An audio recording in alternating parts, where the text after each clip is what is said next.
Hello, my name is Marie Laveria, and my channel is Living with Simplicity and Discovering What Matters.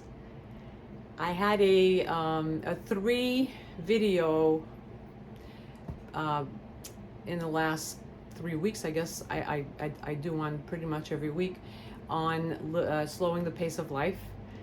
I had done one, and then I had some feedback that people wanted a little bit more information, so I did that. So there were 3 parts to that, slowing down the pace of life. And now I'm back to talking about things concerning spirituality.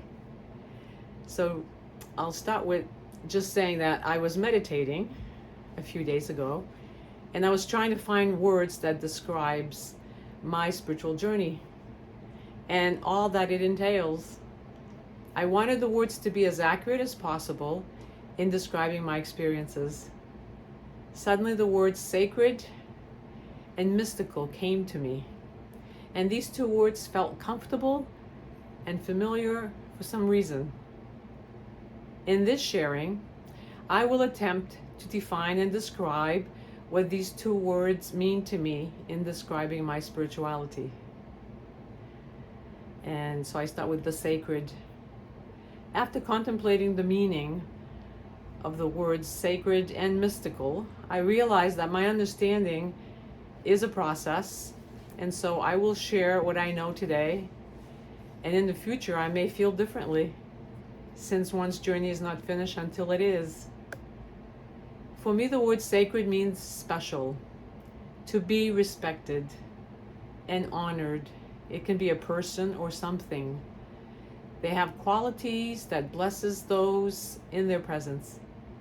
Making contact with a person or thing changes us for the better when that experience is sacred.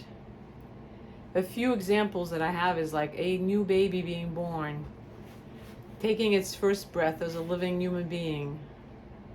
Human life to me is sacred. I believe that human life is a gift to be cherished and enjoyed, and we all know that it is time limited. The second example I have is nature in all its forms, including trees, flowers. There's so many of them and such colorful array of flowers. Animals and birds, like the hummingbirds that come to my feeder, that I can see through my kitchen window. I so enjoy seeing them drink. They're colorful and beautiful. There's an ecosystem that is in place for the planet to survive, including all living things and beings. These are all sacred.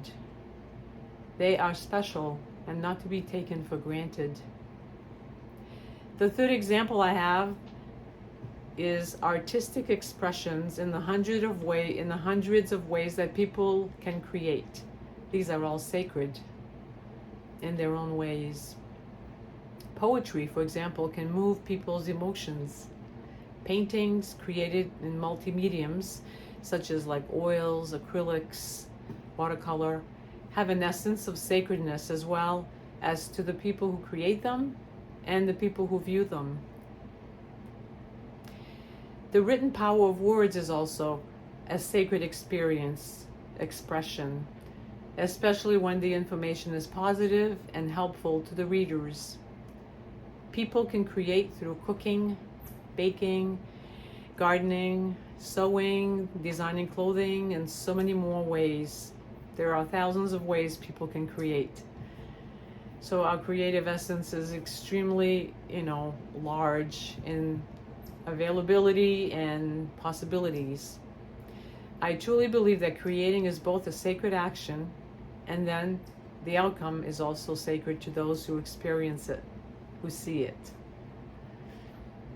The moments of our lives is my next example. They are sacred, especially if we're able to be present. Some people go through life unaware, and others go through life consciously, and some of us are in the middle of both of those things. An example for me is that I enjoy taking photographs on my cell phone camera, and I have that camera is with me everywhere I go most of the time. If I'm present in a moment, I may see something that is worthy of being photographed. However, if I'm thinking of something from the past or the future and not in the present moment, I may miss that photographic opportunity.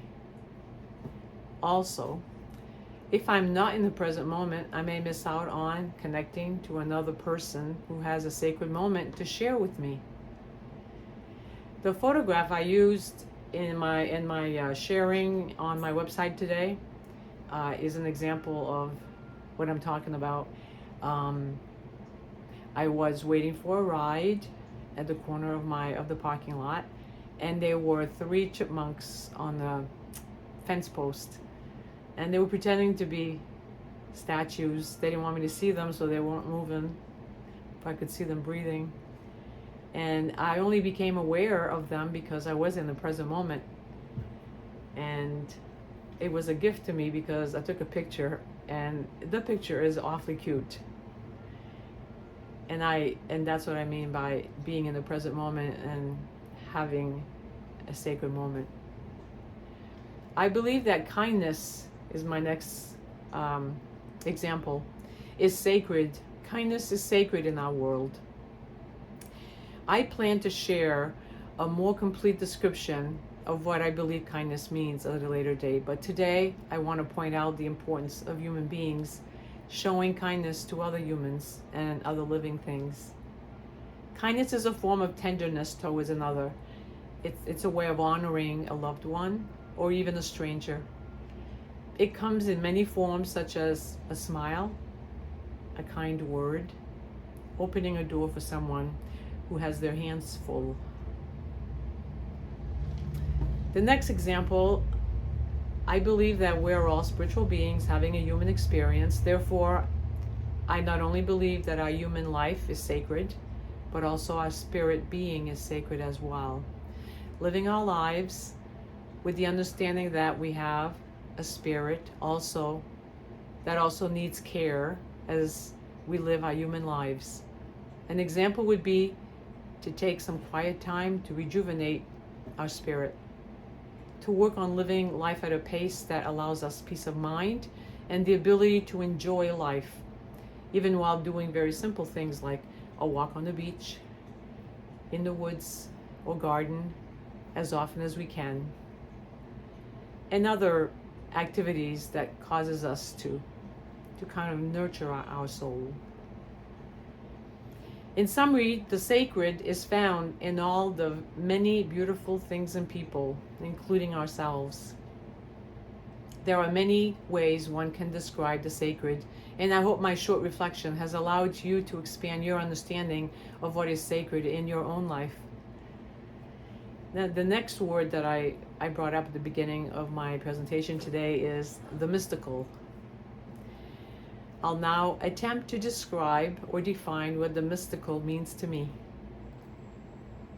I create for myself a daily spiritual practice that fits my belief system.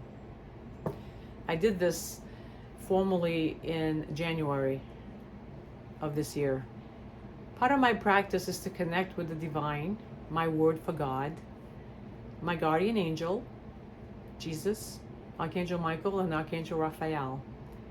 Since all these spirit beings are one with the divine, when we speak to one, we speak to all.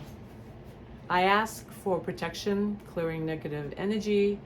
I call in the light of the divine. I also affirm my truth in thanking the divine for filling my heart with divine love.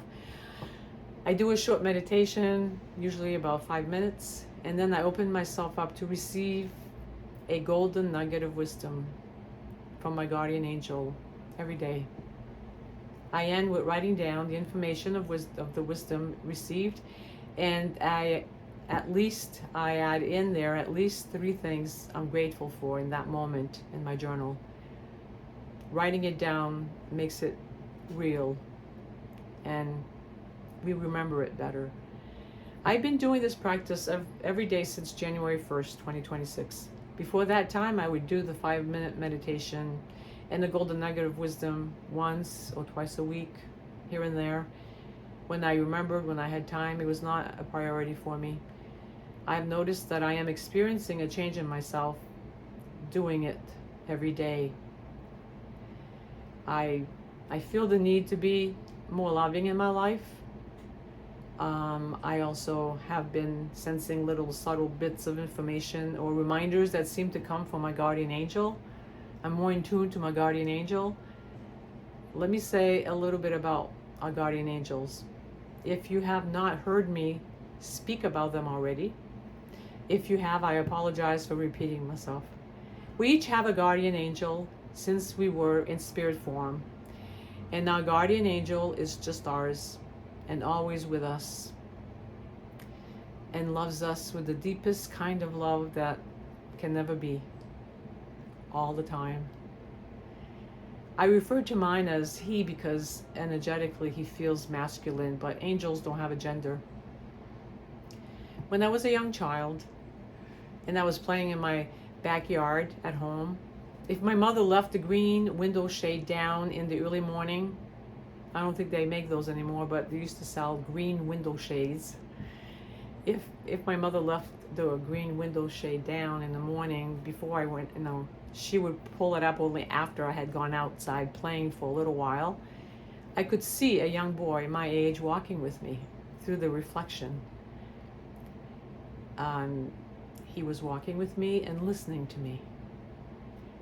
I was a chatterbox. I was the eldest of 6, and I'm a verbal processor.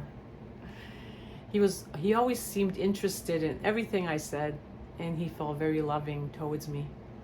At the time, I told my mother that I had an invisible friend, and she was not keen on that idea, and she told me to keep that information to myself.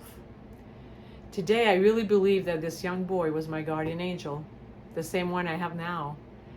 I don't see him now, but I bet if I did, he'd be a man my age. I don't see my guardian angel, but I do feel his presence with me, and sometimes I hear a sound or my name, like a whisper in my ear. Other times I remember information that is important to remember, and I give him credit because it feels like I'm being reminded from a source other than my brain or memory. The more time goes on, the more often I feel his presence with me.